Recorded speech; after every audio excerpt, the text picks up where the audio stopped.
विश्व हिंदू परिषदेच्या धर्मसंसदेशी काही साधू संतांनी फारकत घेत प्रयागराजमधील कुंभमेळ्यात देवकीनंदन ठाकूर यांच्या पुढाकाराने सनातन धर्मसंसद भरवण्यात आली होती।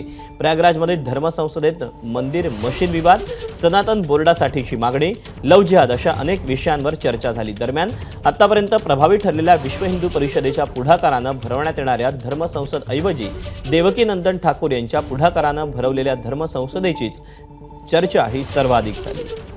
सनातन बोर्ड तयार करण्यात यावा अशी मागणी यात प्रामुख्याने करण्यात आलेली होती।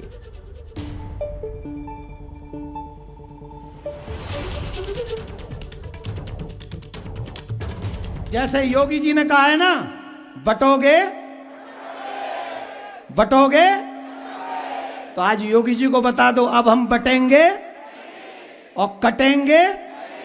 आदरणीय मोदी जी ने कहा है, एक रहेंगे तो एको ब्रह्म,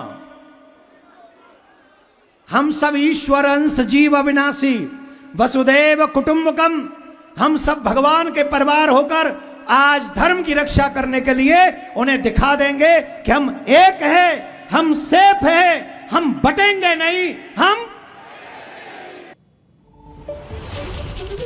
तेव्हा सनातन बोर्ड तयार करण्यात यावा असं यामध्ये मुद्दा चर्चेला गेला। देशभरातील मंदिरांवरील सरकारी नियंत्रण हटवावं अशी मागणी देखील करण्यात आली। प्रत्येक मोठ्या मंदिरात गोशाळा स्थापन करावी,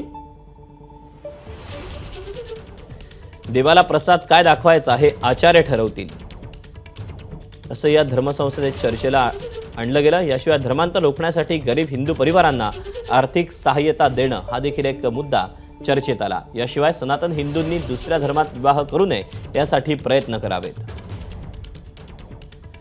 आणि पाकिस्तान बांगलादेशमध्ये हिंदू बोर्ड नाही, भारतात वक्फ बोर्ड कशासाठी असा सवाल, असा प्रश्न या माध्यमातून विचारला गेला।